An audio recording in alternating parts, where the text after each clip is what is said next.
Are you a professional woman who wants to create passive income streams and financial freedom through real estate investing?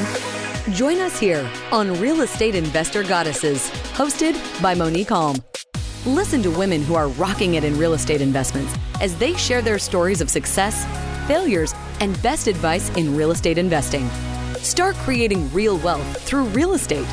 Tune in today. Here's your host, real estate investor, syndicator, and developer, Monick Halm. Welcome to the Real Estate Investor Goddesses podcast. I'm your host, Monick Halm. On this show, I interview badass women real estate investors, women that are crushing it in the real estate space. And today's guest is no exception. I'm super excited to have with me Jessilyn Persson, who's been investing in real estate since 2009. She has 15 plus years in the corporate and public sector, and she left a highly successful career as a project management professional and became one of the founding members of Legacy Global. She works as a full-time investment banker, real estate investor, speaker, educator, and a coach for women, especially around money mindset, which is so important. And we're going to definitely talk about that because I think everything is, as Tony Robbins says, success is 20% strategy, 80% psychology. 80% of our success is what happens in our brains. And when you're doing this investing game, then your money mindset, your ability to receive funds is everything. So we'll talk about that. So also with Jessilyn, and using her strong prowess of leadership, expertise in financial education, real estate investing, she educates and supports women to create a vision and a plan that can transform their lives. She says, I want women to have a life full of abundance, and that starts with their relationship to money, wealth, and worth. And so we both share a heart to help women, and I'm super excited to have her with us. Welcome, Jessilyn. Thank you, Monick. I'm grateful to be here. And I just thank you for bringing me onto your show. It is my pleasure. So I love to start at the beginning. How did you get started in real estate investing? Great question. In 2009, I was running the marketing department for a real estate brokerage. And a client brought in a condo to sell. And she couldn't sell it. She kept dropping the price to the point where I went to my boyfriend at the time, who's now my husband, and said, we should buy this. I didn't even know why. I just thought it was a good idea. We should buy this. And so we went, looked at it, and we bought it. And from there, after we got the keys, I was just so excited. I was just felt like this. Wow, I own real estate. And it's not like I don't own my own home, but it was not the same, right? This was I knew this was supposed to be long-term wealth and, building up assets. And so I decided at that time in my head that every 2 years I would buy another property. And from there on we did until it was probably about 2016, where my husband kind of said, enough. I'm managing too much because he's a property manager, not we realized shortly into our real estate careers that I was not meant for that role.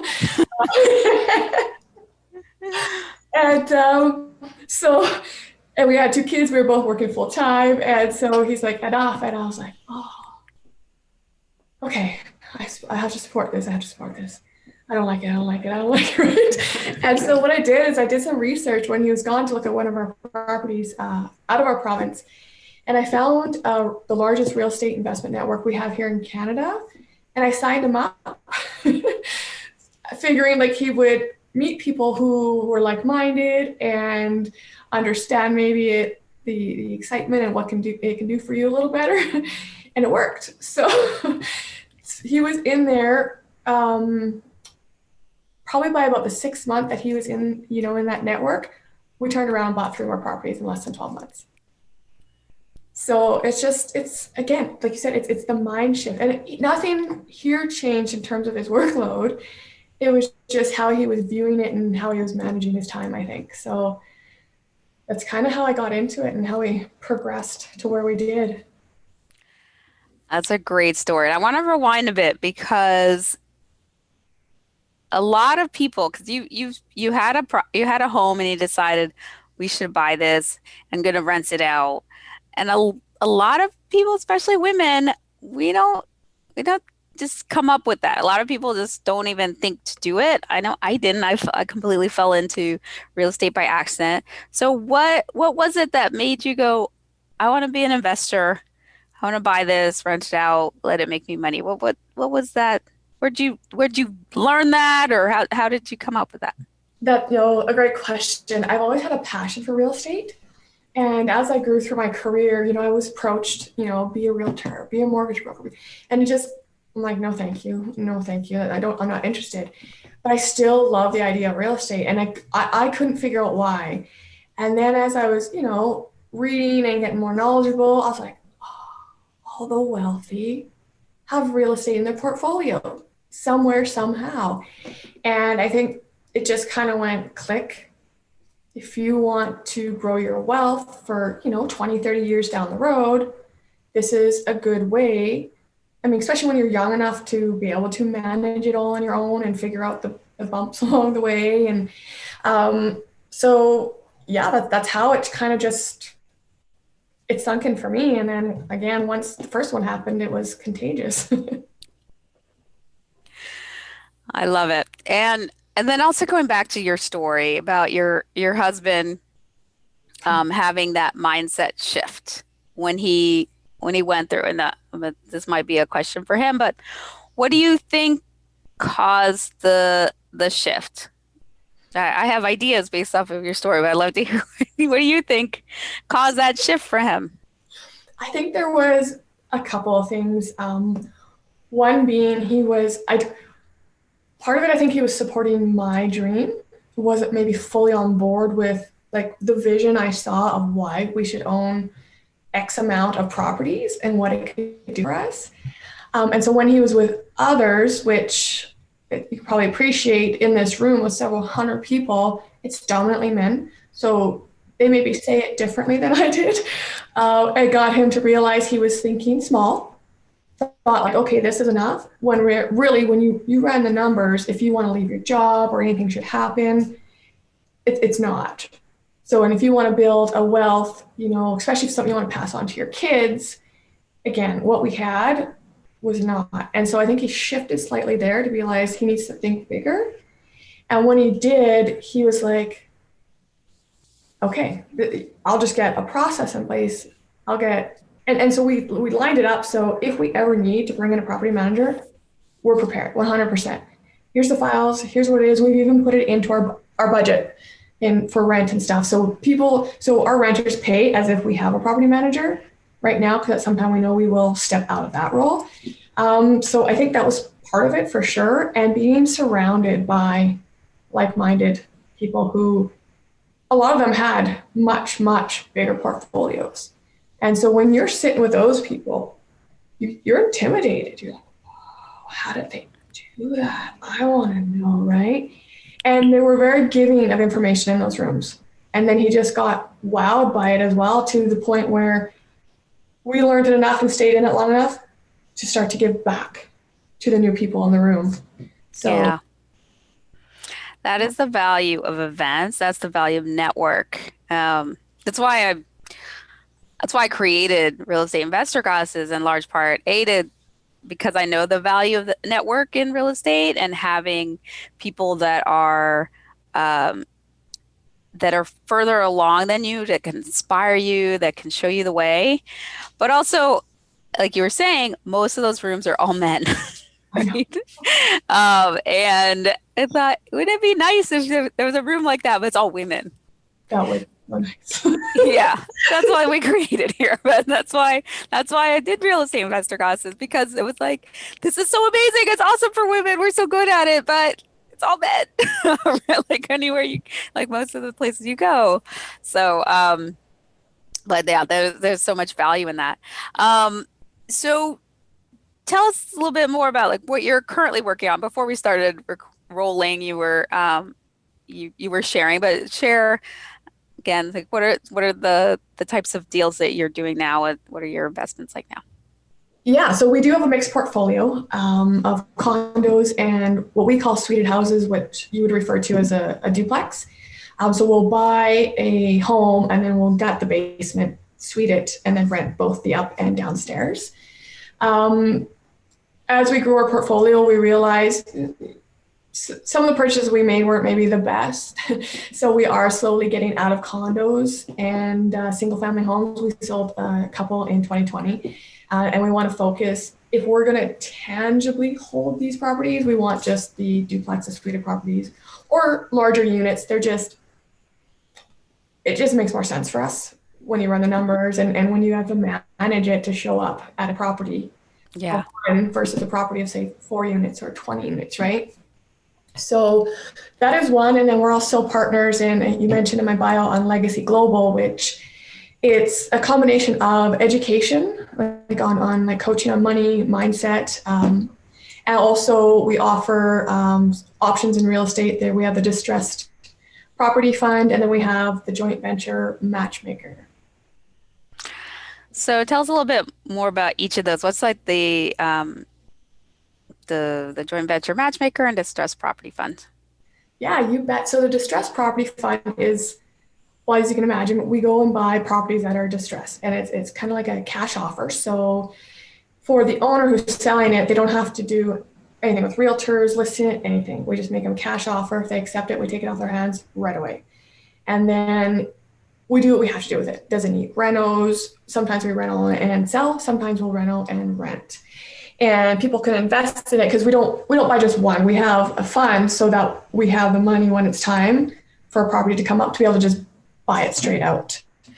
So that's the distressed property one. And then the joint venture Matchmaker is, so there's a lot of people we run into that either have money and they want to invest but don't want to do the work, or can do the work but don't have the money to invest. So we match them up, and so they can create the working relationship and the deal to whether they're doing flips or buy and holds, it's all dependent on the partners that we're matching up, but it's just kind of a singular place for people to start to go to find what they're looking for. Very cool. That's great. All right. I want to switch gears a little bit. I'm going to ask my favorite question because I believe that we get so much more wisdom and gold out of things when it doesn't work out when it does.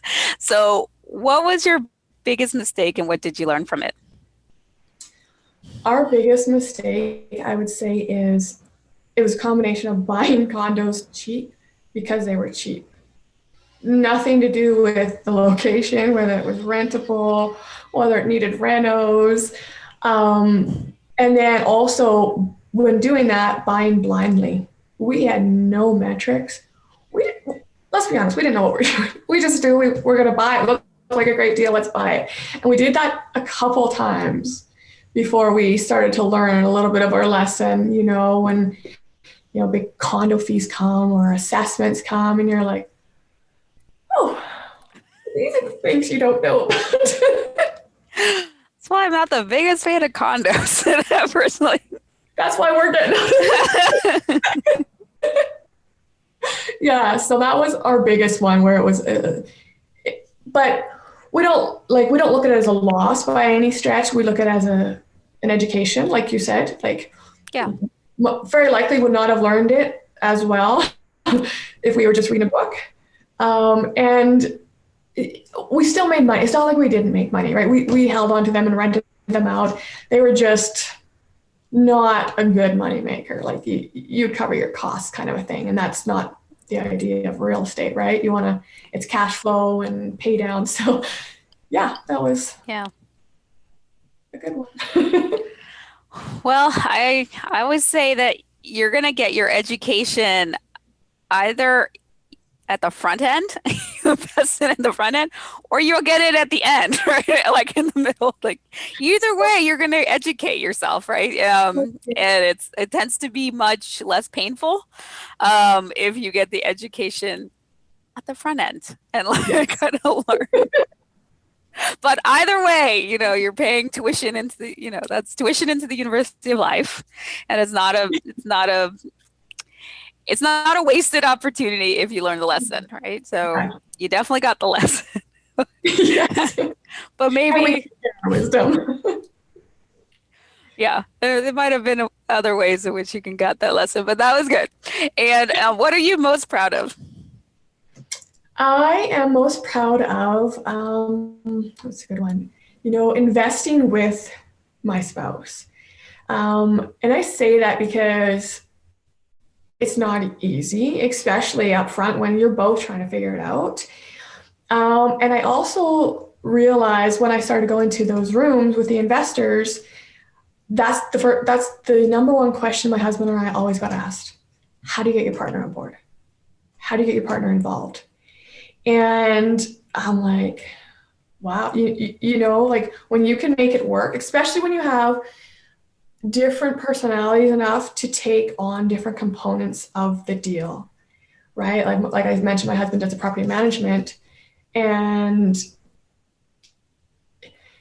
he does the numbers as well. I'm really not the number cruncher, but then I'm the one who loves looking at the real estate. I'll go deal with the realtor, the lawyer, if I have to get contractors in, that kind of more the business side was me.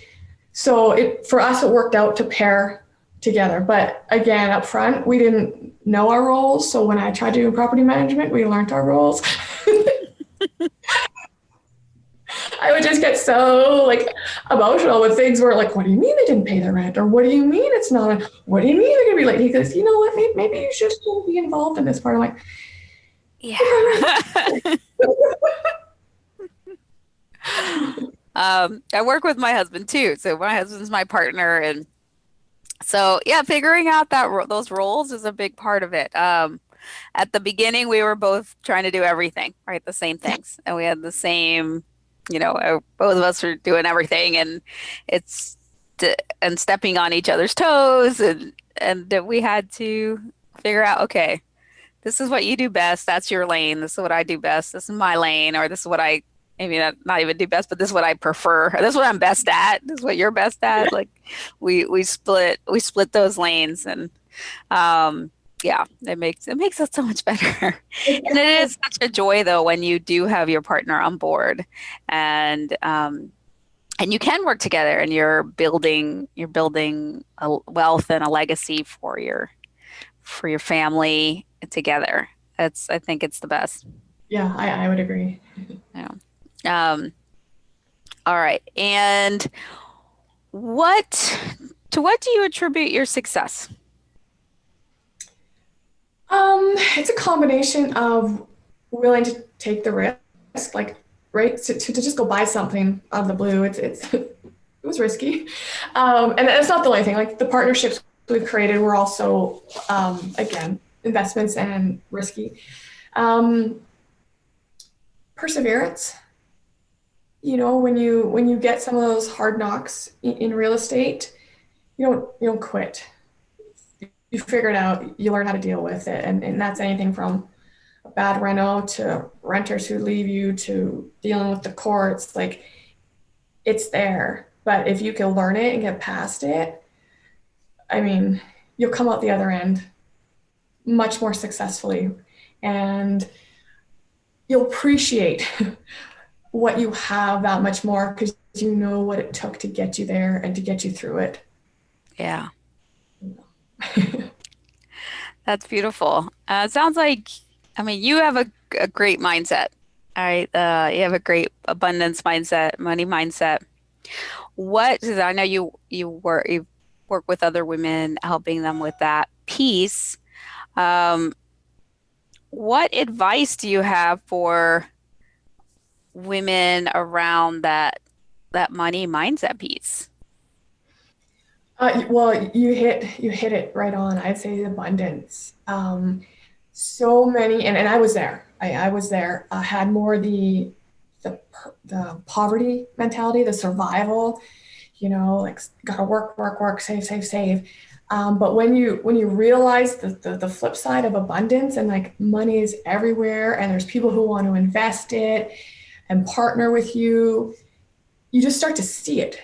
It's almost Yeah. like you attract it. It comes your way. So that would be one thing, is like shift your mind into abundance and you'll start seeing it. But also own your worth. A lot of women, I think we struggle with our self-worth. Yeah. And first, you can do it.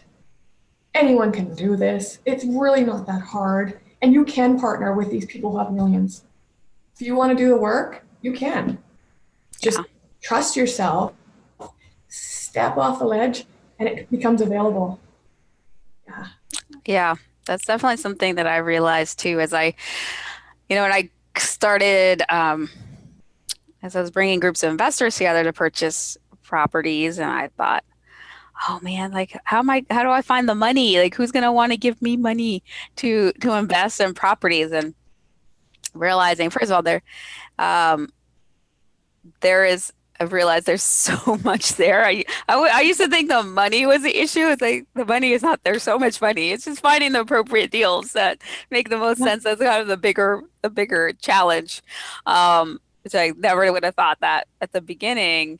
And then, yeah, recognizing that it's not about you. That's what shifted things for me. It's like they're not giving me money, right? This is an opportunity they're investing in, and I'm helping them take advantage of this opportunity and allowing their money to grow. And so for me, it was about not making it about myself at all. Just allowing, just opportunity. So you buy a property, you give somebody an opportunity to rent, they have a home, or you give somebody an opportunity to invest. And then, but when it's about others, that was what helped me have the shift. Yeah, I would agree. Firstly, it puts pressure on you because you have to perform, right? Because just like you said, you're providing home and you're providing investment. So you want to keep to that integrity, that honoring what you can do. But then it also feels good when you you're helping them build their investment and you're providing home for these people. So like you said, you're supporting other people in their adventures in life and their goals, and you're helping fulfill what may not have happened if you hadn't stepped into the role of finding the properties, putting people in them, and just digging. Because like you said, you're right, the hardest thing is finding the properties. You can find the investors, you can even find the renters. They're out there. Mm-hmm. Finding the properties that are the right deal to make sure your investors are money. That is the trick. Yes. I mean, you need to learn all of it, but then that definitely becomes the more challenging part. So one last question before we go into our famed end of show Trinity, which is a brag, a gratitude, and a desire. What do you wish you'd known at the beginning that you now know? I wish I had known that there was, I wish I'd known to seek a mentor who had been there first. Like 100%. And I find it interesting I didn't, because I've found mentors in other parts of my career. Like when I started project management, I found a mentor who was a senior mentor to help me understand the lingo, what it means, what you do. And I excelled, in that part of my career. And I don't know why I didn't do it with real estate. Maybe honestly, I didn't know anyone in my world who did it either. And I didn't think to go Google, networking for real estate back at the time when we first invested. So, yeah, 100% a mentor. Yeah.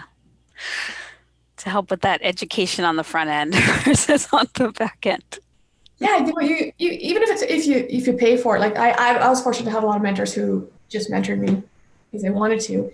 But then there's the coaches that you pay. Yet, people kind of look at them, like whatever you're paying them is saving you thousands on the other side from the mistakes. Yeah. Real estate mistakes aren't cheap ever. No, they're costly. Yeah. So if you invest in a mentor who will guide you through why you should or should not do the things you're considering, man, worth their weight in gold. Oh yeah. Absolutely. For sure. Awesome. So before we get into the Trinity, Jessilyn, if people want to find out more about you, what you do, and how can they do that or reach you? Yeah, they can go to my website. It's JessilynPersson.com. Do you want me to spell that? Why don't you spell that? Because Pearson is not spelled the way you think it's spelled. You are correct. Everyone spells it wrong. So it's JessilynPersson.com. All right, JessilynPersson.com. All right, time for our Trinity. First is the brag. What is one thing you're celebrating right now? What's your brag? Celebrating the flexibility that my husband and I now have. Because our goal 5 years ago was to be able to work anywhere in the world. And back then it seemed like it was never going to happen. And as of mid-2020, my husband left his day job, if you will, that he'd been at for 17 years. And we are now both, I've always almost been mobile because I was always contracting, but neither of us are tied to offices, bosses, or locations. And that was our goal, and we achieved it. Well bragged. So good. And what's one thing you're grateful for? I'm grateful for my husband for doing the hard work. I mean, let's be honest, when you got to run out to a call from a renter at random times, I'm not sure I would have been too happy about that myself, and he fields the calls, he takes the late nights, he runs the numbers. I say I got the fun job, the pretty job. So I'm grateful that he took it on, because it's not like it was necessarily a skill set he had up front. He was a web designer by trade, by day. So it's not like he just suddenly knew how to manage people and houses. So I'm super grateful. He not only took it on, but he learned it very well. Like he went and he actually studied the laws, the books, what to do, what you can't do. And he found a system where renters we look at them as our clients. We take really good care of them, and we thank them and we give them gifts, because without them, we wouldn't be able to do what we do. And he's really good at that kind of relationship as well. Beautiful. And what's one thing you desire? I desire to have an impact on as many women as I can reach for as long as I can reach them, to help them understand, whether it be, like the money mindset or real estate, just help them get that next level up from where they are and help them realize they too can have it all. So shall your desire be, or so much better than you can imagine. Exactly. Thank you so much, Jessilyn. This was a great conversation. I loved it. So y'all, you can connect with Jessilyn at JessilynPersson.com, JessilynPersson.com.